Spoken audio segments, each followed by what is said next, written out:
Industry direct selling की जितनी ताकत है इंडस्ट्री में उतनी ही कमजोरियां भी।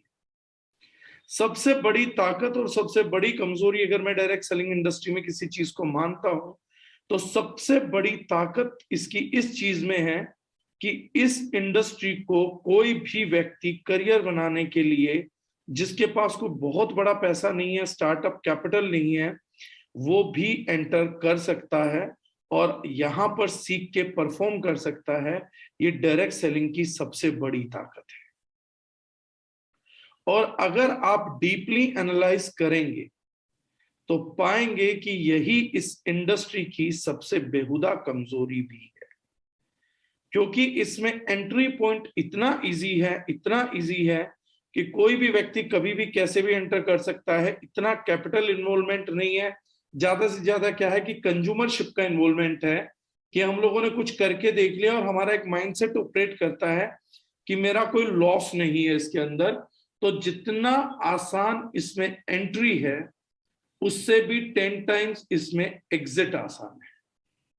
इसमें जितनी आसान एंट्री है उतना ही जल्दी मुंह फुलाना शामिल हो जाता है कि जब दाव पे कुछ नहीं लगा, जब कोई चीज एट स्टेक नहीं है, तो उस चीज को छोड़ देना बहुत आसान बन जाता है। ये इस इंडस्ट्री का डार्केस्ट साइड है। हम कहीं पर भी कुछ भी करते हैं, पढ़ाई करेंगे, हम जॉब छोड़ने में अनकंफर्टेबल है, जॉब करके खुश नहीं है, लेकिन जॉब छोड़ने में अनकंफर्टेबल है क्योंकि हमें क्या लगता है कि 22 साल पढ़ाई करी, डिग्री ली, इंजीनियरिंग करी, लोग क्या बोलेंगे, क्योंकि एट स्टेक लगे हुए हैं 22 साल करा हुआ काम। पास्ट जो है ना आपके ब्रेन को कैपिटलाइज करता है, कॉन्सेप्चुअलाइज करता है कि यार बहुत कुछ गलत कर देगा, यहां से बैकआउट मत करियो।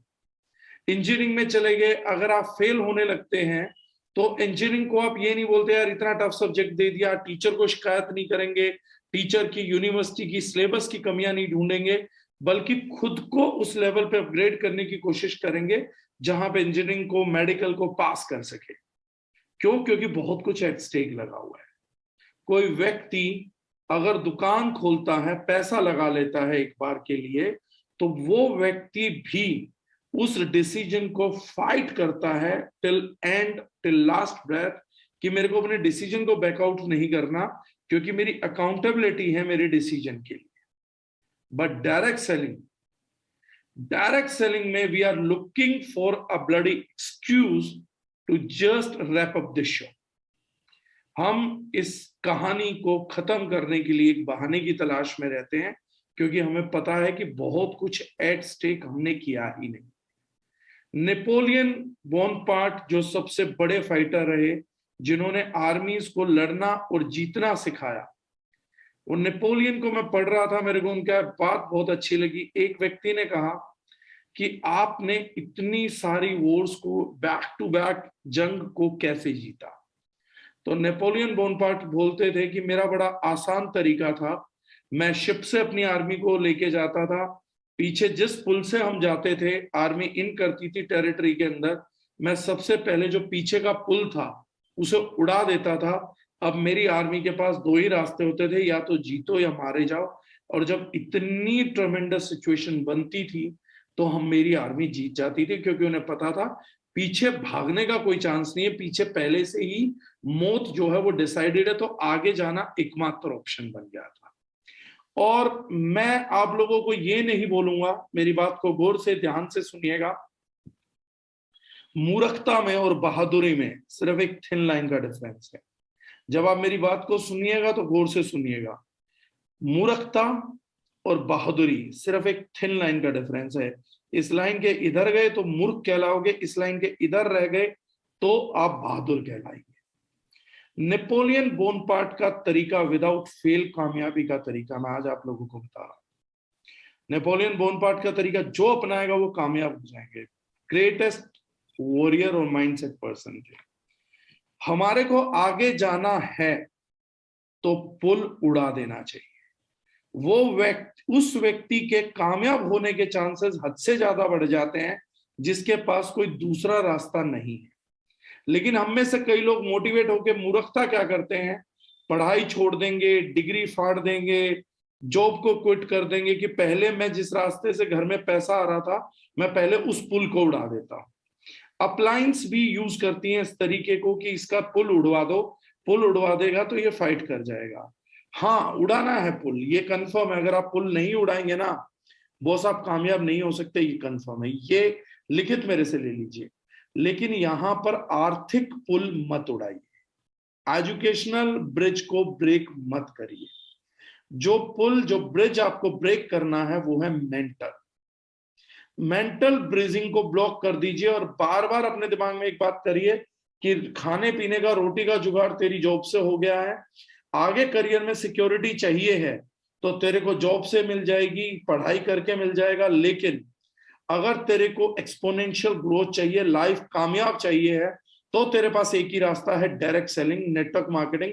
और अपने ब्रेन को लिखित में दे दे कि अब तेरे पास पलटना नहीं है, no matter what it takes. पढ़ाई को छोड़ने के बाद जो भी तेरा लगेगा तुझे 100% देना है, लेकिन तुझे यहां पर कामयाब होना है। वो पुल, वो फ्लाईओवर जरूर उड़ा दीजिए अगर आप वो नहीं उड़ा पाए। अगर आपने डायरेक्ट सेलिंग से वापसी का रास्ता खुला रखा अपना, अगर आपके दिमाग में गलती से भी कहीं एक बीज है जहां पर आप ये सोच रहे हैं, थोट का एक सीड है जिसमें कहीं ना कहीं आप ये मान लो कि 2 महीने, 6 महीने, 1 साल, 2 साल, 5 साल, 6 साल, 10 साल में नेटवर्क मार्केटिंग को ट्राई करके देखता हूं, तो let me inform you guys, आप पहले ही रेस के बाहर हो चुके हैं। If someone is here for a trial, अगर यहां पर कोई कोशिश करके कामयाब होने के लिए आया है तो वो पहले ही नाकामयाब हो चुका है। अगर आपने समय सीमा बांध ली है तो आप कामयाब नाकामयाब है। आप ऑलरेडी डिसाइड करके आए हैं कि मैं दोपहर के 3 बजे तक लड़ाई जीत गया तो जीत गया, 3 बजे के बाद वरना मैं पीठ दिखाऊंगा दुश्मन को और जो पुल था उस पर भागना चालू करूंगा और जिस देश से आया था लड़ने के लिए मैं उसी देश में वापसी घुस जाऊंगा। जिसके पास ये मानसिक पुल अभी भी बना हुआ है वो इंडस्ट्री में हारेगा ही हारेगा। इंडस्ट्री में केवल वही व्यक्ति जीतेगा जो यहां पर अपग्रेड होने के लिए आया है, जीतने के लिए आया है, जो ये सोच के आया कि सर साल, 2 साल, 5 साल, 10 साल मुझे जॉब करके भी अपना करियर सस्टेन करना पड़ जाएगा, मुझे पढ़ाई करके भी अपना करियर नेटवर्क मार्केटिंग का सस्टेन करना पड़ जाएगा, मैं कुछ भी करूंगा अपने डायरेक्ट सेलिंग करियर के लिए, लेकिन इस करियर को आगे बढ़ाऊंगा, इसमें मेरे को कामयाब होना है, चाहे 5 महीने लगे, चाहे 6 महीने लगे, चाहे साल लगे, चाहे 2 लगे, चाहे 5 साल लगे। मैं बेसिक जरूरतों को पूरी करने के बाद जो भी टाइम एनर्जी है मेरा, वो मैं इस करियर को सीरियसली दूंगा। ये पुल उड़ा के आपको आना पड़ेगा। अगर आपके पास ये पुल नहीं उड़ा तो आपके कामयाब होने के चांसेस केवल और केवल 1% है। 99% you are will be going to fail in direct selling. ये बातें समझना, करना बहुत क्लियरली बहुत जरूरी है। Because you are not accountable to your success, आप अपनी सक्सेस के प्रति जवाबदेह नहीं है, इसलिए आपने अपनी वापसी का रास्ता खुला छोड़ा हुआ है। 99% फेलियर डायरेक्ट सेलिंग में इसलिए नहीं हुए क्योंकि डायरेक्ट सेलिंग मुश्किल थी, वो इसलिए फेल हुए कि पहला चैलेंज आया, वो तुरंत वापसी भाग गए, अपलाइन की कमी देखी, सिस्टम की कमी देखी, पीठ दिखा और निकलना चालू हो गए, भागने की रेस लग गई। और मैं बताता हूं डायरेक्ट सेलिंग में होता क्या। आज आप मेरा ये एग्जांपल ना लिख के कहीं पे टांग दीजिएगा। एक जंगल में 2-3 दोस्त गए और 2-3 दोस्त गए तो उनको सामने से एक शेर मिल गया। तो एक दोस्त ने सजेशन दिया, बोले काम करते हैं, पलट के भाग लेते हैं। तो दूसरे दोस्त ने बोला कि पलट के भागने से तुझे क्या लगता है कि क्या हम शेर से तेज भाग पाएंगे, शेर से बच पाएंगे? तो उस दोस्त ने कहा बेवकूफ, मुझे शेर से तेज नहीं भागना, तेरे से तेज भागना है। तू लास्ट रह जाएगा तो शेर तेरे को पकड़ लेगा।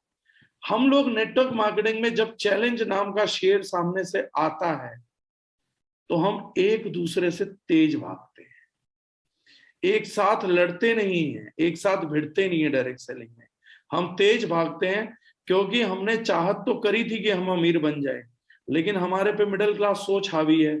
हमारे को सिखाया गया खतरा देखो, खतरा सूंघो और भागो, और चप्पलें निकालो, हाथ में चप्पलें पहनो। मिडिल क्लास आदमी के भागने का भी एक तरीका बड़ा अच्छा है। जब उसे भागना होता तो चप्पल हाथ में पहन लेता, चप्पल पहन के भी नहीं भागता।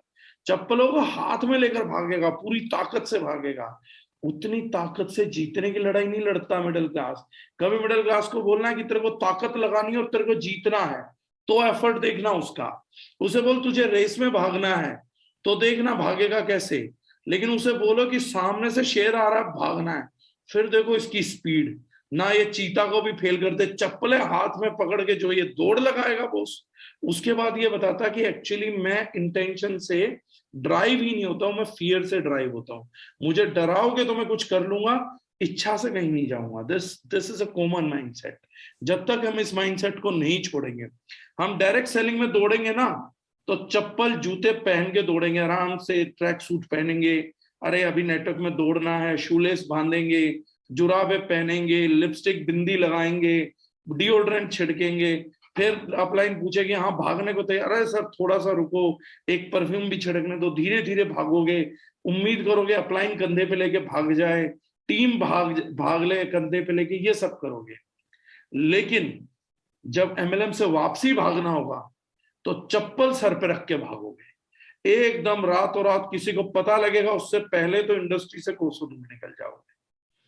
ये पुल नहीं उड़ाते, हम अकाउंटेबल नहीं है अपनी सक्सेस को लेके, ये हम लोग लिटरल फेलियर करते हैं। मेरी टीम से एक एग्जाम्पल देता हूं, लॉन्ग टाइम बैक एक लड़के ने ज्वाइन किया पंजाब से, 6 फीट 2 इंच का तगड़ा लड़का, मतलब एकदम जिसे मैं अपनी भाषा में बोलता हूं पंजाबी गबरू जट। 6 फुट 2 इंच, ये हट्टा कट्टा चौड़ा, दाढ़ी रखी हुई, मूछों को ताव दे के रखता था, एकदम टिंच लड़का पंजाब का, मतलब उसकी रगों में खून नहीं बहता था, पंजाब का देसी घी बहता था। उस लड़के का एक डायरेक्ट सेलिंग के अंदर एक बुरा एक्सपीरियंस हो गया, हम लोग के रास्ते अलग अलग हो गए। मैं एक दिन हिमाचल से वापसी आ रहा था, पंजाब के एक रेस्टोरेंट में रुका, तो मुझे लगा कि सामने जो लड़का बैठा है शायद मैं उसको पहचानता हूं। तो मैं घूरता रहा, वो भी मुझे घूरता रहा, फिर मैंने उठ के पूछ ही लिया, मैंने कहा अगर मैं गलत नहीं हूं तो आपका ये नाम है? तो उसने कहा हाँ ये नाम है सर। बोले मैं भी तब से ये देख रहा हूँ कि सर मैं आपको पहचानता हूँ, लेकिन ना मुझे उम्मीद नहीं आप यहाँ बैठे मिलोगे, तो मैं तब से देखे जा रहा हूँ कि लग तो डागर सर जैसे रहे लेकिन वो है नहीं। तो बातचीत शुरू हो गई, बड़े अच्छा लगा हमें एक दूसरे से मिलके। तो मैंने इस लड़के से बात करी, एकदम जोश में बात कर रहा, और सर आप मिले, क्या खाओगे क्या पियोगे, मजा ही आ गया सर, इतने दिनों बाद मिले हो, मेरे को तो आज तक आपकी बातें याद आती हैं, फलाना ढिमकाना। तो मैंने गलती से पूछ लिया, मैंने कहा आजकल डायरेक्ट सेलिंग में क्या कर रहे हो? तो एकदम से 6 फुट 2 इंच के गुब्बारे की हवाई निकल गई, झटपना गायब हो गया, एकदम से ऐसे टुम। बोला सर बस उस दिन के बाद से ना हिम्मत ही नहीं पड़ी। 25 साल का लड़का था। तो बोले मैंने तो नेटवर्किंग छोड़ दी। मैंने कहा अच्छा। तो मैंने कहा छोड़ के क्या लग गया? महेंद्र सिंह धोनी लगा कि शाहरुख खान बना? मतलब इंडस्ट्री छोड़ दी है तो कोई महान बात नहीं हो रही है ना, जो तू ईगो में बता रहा है कि मैंने तो उस दिन के बाद छोड़ दी। छोड़ के बना क्या वो बता। छोड़ना तो आसान है, मैंने 100 चीजें छोड़ दी। मैं अंबानी नहीं बना, मैंने प्रधानमंत्री की गद्दी छोड़ दी, मैं चुनाव ही नहीं लड़ा, जितेंद्र अडागा ने कहा मुझे नहीं बनना प्रधानमंत्री, मैंने छोड़ दिया। मैंने क्रिकेटर नहीं बना, मैंने छोड़ दिया। मैं अंबानी नहीं बना, मैंने छोड़ दिया। छोड़ तो मैं सैकड़ों चीजें सकता हूं, मैं बना क्या वो इंपॉर्टेंट है। तो मैंने कहा तू बन तो कुछ भी नहीं पाया मेरे भाई, तो जो बन सकता था वो भी छोड़ दिया, तो इसको प्राउडली क्यों बता रहा है? इसको थोड़ी शर्मिंदगी के साथ बता कि मेरे पास 25 साल में भी ऐसा है कि मैं एक फेलियर टैकल नहीं कर पाया। इसने पहले से डिसाइड कर रखा था, जिस दिन डायरेक्ट सेलिंग में थोड़ी सी उथल पुथल आई, इसने चप्पल रखी सर पे और दौड़ लगाई सुपर फास्ट, सुपर सोनिक। वो कार्टून था ना जिसकी टांगे चलती थी तो दिखती नहीं थी। तो ये नेटवर्किंग में हम ऐसा करते हैं because we are non accountable. हम लोग जवाबदेही नहीं रखना चाहते, ना अपने प्रति ना समाज के प्रति। और हम डायरेक्ट सेलिंग से उम्मीद वो करते हैं जो बड़े बड़े लोगों को मिला है, लेकिन खुद हम इतना बचकाना व्यवहार करते हैं जिसकी हम कल्पना नहीं कर सकते। अकाउंटेबल होना बहुत जरूरी है। अगर आपको लाइफ में ग्रोथ चाहिए तो आपको अकाउंटेबल होना पड़ेगा। फर्स्ट अकाउंटेबिलिटी आपको अपने आप से करनी पड़ेगी कि चाहे जो कुछ हो जाए, या तो मुझे एंटर नहीं करना था, या अब कोई भी व्यक्ति, सिचुएशन, तकलीफ मुझे एग्जिट नहीं करा सकती। आज अगर आपको डायरेक्ट सेलिंग करनी है तो फर्स्ट कमिटमेंट आपको ये करना पड़ेगा, अब जो आएगा झेलूंगा, जो चैलेंज मिलेगा अपग्रेड करूंगा, खुद को कुछ सीखना पड़ेगा सीखूंगा, लड़ना पड़ेगा लड़ूंगा, करियर सस्टेन करने के लिए जॉब करनी पड़ेगी जॉब करूंगा, पढ़ाई करनी पड़ेगी पढ़ाई करूंगा। मैं अपनी रियल लाइफ का एक और एग्जांपल देता हूं। I used to be a very good cricketer, मैं क्रिकेट खेलना चाह रहा था, मेरा शौक था कि मैं क्रिकेट में करियर बनाऊं, आई वॉज गुड प्लेयर। लेकिन अचानक से मेरे पिताजी की अंतरात्मा जाग गई, वो उस दौर का है, खैर मैं भी अब तो डायनासोर काल का आदमी हो गया, पुराना हो गया, आप यंग बच्चों के बीच में बैठ के और नेटवर्किंग की फील्ड जुड़ती है तो याद आता है कि हम जवान हैं, लेकिन अब समझ आता है कि जब इंडस्ट्री में आए थे तब तो दाढ़ी नहीं आई थी, अब तो बाल सफेद हो गए।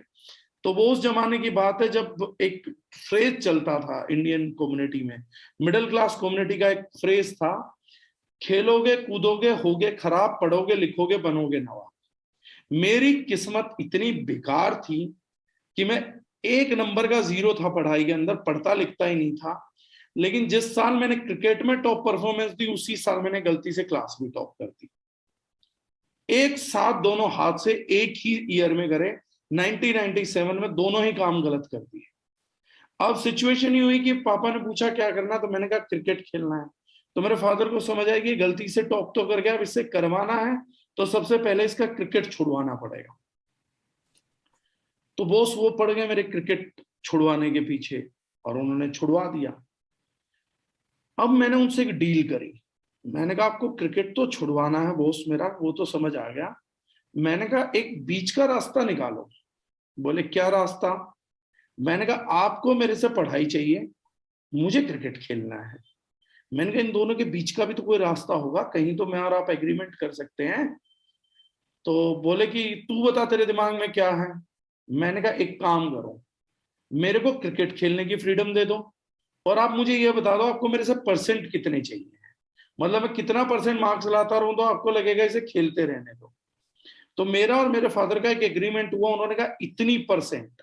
तो मैंने अपने ब्रेन को क्या बोला, मैंने कहा ये कीमत है तेरे क्रिकेट खेलने की। मैं पहला बेवकूफ था जो क्रिकेट खेलने के लिए पढ़ाई में डेडिकेशन दिखाता था, क्योंकि मेरा रूट वहां से निकलता था। तो इफ समवन विल से कि ये कैसे करते हो, तो मैं, मेरे को कोई बोलता था भाई तू इतना पढ़ता कैसे, तो मैं बोलता था मुझे क्रिकेटर बनना है। तो किसी को समझ ही नहीं आता था कि इस बेवकूफ को बनना क्रिकेटर, तो पढ़ता क्यों है, क्योंकि पापा के साथ एग्रीमेंट ही हुआ था। उन्होंने कहा था तेरी किट को आग लगा दूंगा, तेरे को घर से बाहर निकाल दूंगा, समझ आ गई ना बात। और सचिन तेंदुलकर का फैन था मैं उस टाइम, तो गॉड ऑफ क्रिकेट थे तेंदुलकर साहब। इतने सारे मैंने सेंटर फ्रेश खा खा के कार्ड इकट्ठे किए थे, वो फादर साहब ने एक ही रात में आग लगा दी गैस पे रख के। तो मेरा तो सचिन अलग हो गया, तेंदुलकर अलग कर दिया, उन्होंने सब कुछ राख कर दिया।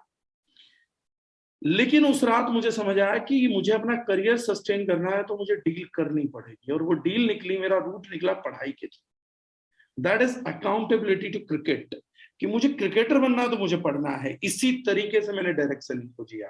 When I started my career in direct selling, जब मैंने अपने करियर की शुरुआत करी तो मैंने अपने लगभग पहले 1.5 साल इंजीनियरिंग कर रहा था, डायरेक्ट सेलिंग करता था, और उस समय पे प्राइवेट ट्यूशंस दिल्ली के अंदर पर आवर पे पेमेंट होता था।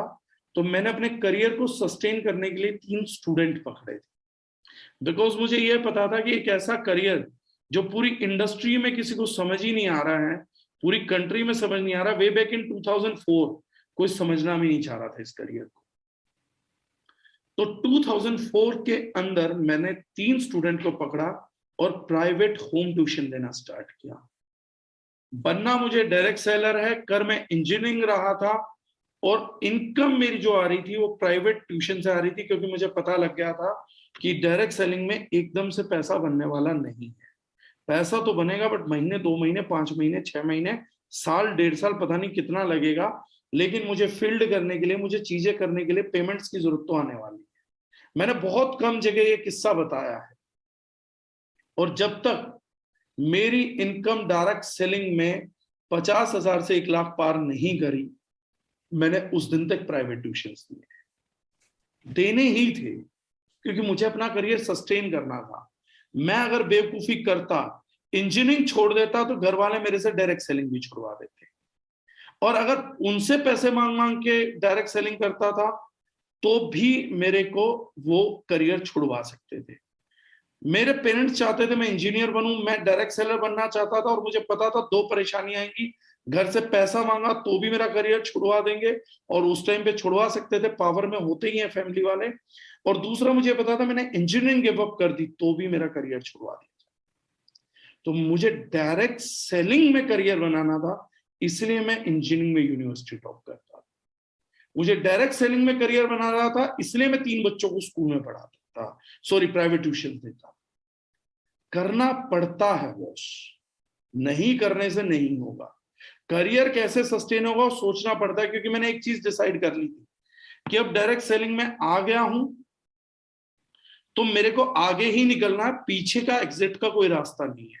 क्योंकि अगर मैंने एंटर किया तो मेरे को टॉप पोजीशन पर पहुंचे बिना बाहर निकलना मतलब मैं खुद की नजरों में गिर जाऊंगा, मैं खुद की नजरों में शर्मिंदा हो जाऊंगा कि क्यों सपने लेकर आया था, तू इस लायक व्यक्ति नहीं है बॉस जो ये काम कर सके। मेरे को अपनी नजरों में गिरना नहीं था, क्योंकि जो आदमी एक डिसीजन लेके बैकआउट कर जाए उस आदमी को दोबारा जिंदगी दूसरा डिसीजन लेने की हिम्मत नहीं देती। एक डिसीजन लिया है ना, छोड़ना है तब छोड़ना जब इस पे टॉप कर दिया जाए, जब इसके नंबर 1 रैंक कर दो। हाँ, अगर मुझे नहीं समझ आएगी इंडस्ट्री, नहीं समझूंगा, छोड़ना होगा छोड़ दूंगा, लेकिन तब जब इस इंडस्ट्री पे टॉप करके छोड़ेंगे। यानी एग्जिट को भी कोई याद रखे, भगोड़ा नहीं बनना, टॉपर बन के छोड़ो, समझ आता है। दुनिया में सन्यास लेना है तो राजा बन के सन्यास लो, समझ आता है। अकाउंटेबिलिटी जरूरी है। तो आज अगर आप लोगों को ये डिसीजन है कि मैं, आप 1 साल करेंगे, 2 साल करोगे, 3 साल करोगे, 5 साल करोगे, तो करो ही मत, करो ही मत। ये सविता मैम आप बाद में जो है आप क्वेश्चन करिएगा, मैं आपको जवाब दूंगा सारा। ये सब मन के वहम है। And let me make Ankushi host. Ankushi, now you are the host sir, right? Thank you sir. ये अकाउंटेबिलिटी सबसे पहले खुद को लिखित में दीजिए, that when I am here I am not ready to quit. अगर क्विट वर्ड आज भी आपके डिक्शनरी में है बॉस, तो मैं आज ही आपको बता रहा हूं, don't waste your time in this industry, you are already a failure. अगर आपने क्विट शब्द है, अगर आप यहां से वापसी मुड़ सकते हो, यूटर्न ले सकते हो, तो आप आज ही यूटर्न ले लीजिए, इमीडिएटली यूटर्न ले लीजिए। कोई फायदा नहीं है भीड़ बन के, कोई फायदा नहीं है फालतू की बातें करके, क्योंकि रास्ता जितना आगे जाते जाएंगे ना उतना मुश्किल होता जाएगा। और मुश्किल देख के, घबरा के, सिचुएशन देख के अगर कल वापसी जाना है तो आज चले जाए, क्योंकि 50 किलोमीटर बाद, 100 किलोमीटर बाद पलटेंगे तो बहुत ज्यादा टाइम और एनर्जी खराब कर चुके हो। So quitting shall not be an option. जिसे जीतना है वो क्विट का ऑप्शन जेब में डाल के नहीं चलता है। तो ये अकाउंटेबिलिटी खुद के लिए डिसाइड करनी है कि जो लगेगा वो देंगे इंडस्ट्री को, जैसे भी करना पड़ेगा करेंगे। Now coming to the second point, quitting इस इंडस्ट्री की पहली प्रॉब्लम है। दूसरा प्रॉब्लम पता है यहां पर सबसे बड़ा क्या है? इस इंडस्ट्री की सबसे धोखेबाज स्टेटमेंट और सबसे घटिया स्टेटमेंट में अगर किसी चीज को मानता हूं तो मानता हूं, बी योर ओन बॉस। मैंने इससे घटिया लाइन जीवन में नहीं सुनी। आप लोग आज एक एक्सरसाइज करिएगा, आप अपने हाथों से आज सुसाइड करने की कोशिश करिएगा, अपने हाथ से खुद का गला दबाइएगा, तो एक बात आपको पता लगेगी, इंसान कुछ भी करे अपना गला खुद नहीं दबा पाता। आप अपने गर्दन दबा के सुसाइड नहीं कर सकते हो। There is few tendencies in human beings. तो ये हम लोगों का क्रिस्टल क्लियर है। बॉस कौन होता है? बॉस से ना हमें नफरत है। बॉस ना पहले वो व्यक्ति होता है जो हमारा प्लेटफॉर्म रेडी करता है सुपर स्ट्रगल का, जो हमसे स्ट्रगल करवाता है, काम करवाता है, और एक दिन इतना लायक बना देता है कि हमारी टक्कर नहीं रहती उस काम में कोई।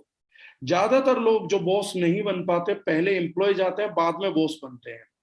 ये जो पहले एम्प्लॉय बाद में भी एम्प्लॉय रह जाते हैं, बॉस नहीं बन पाते ना, ये वो लोग हैं जो अपने बॉस के कहे पे नहीं चले होते, बल्कि या तो उसको डिच करने की कोशिश करते हैं, या उसको विलेन बना देते हैं, या उसके कहे पे स्ट्रगल नहीं करते। लेकिन जो अपने बॉस के कहे पे स्ट्रगल कर जाता ना, जीत जाता है जिंदगी। आज तक जितने अच्छे सुपर बॉस बने हैं ना लाइफ में, भाई सबको एक बॉस मिला था, उस बॉस ने बनाया। कभी कॉर्पोरेट जगत में जाइएगा, किसी बड़ी चेयर वाले बंदे से मिलिएगा, वो एक ही चीज बोलेगा, मुझे किसी ने बनाया तो मेरा पहला बॉस ये था, दूसरा बॉस ये था। वो उनको गाली नहीं देते हैं, गाली देता है छोटा एम्प्लॉय जो पूरी जिंदगी छोटा रहेगा। लेकिन जो बड़े एम्प्लॉय बनते हैं ना, वो अपने पुराने बॉस की फोटोएं घर में लगा के रखते हैं मंदिरों के अंदर, कि मुझे वो बॉस मिल गया था यार, उसने सेल सिखा दी, उसने बना दिया।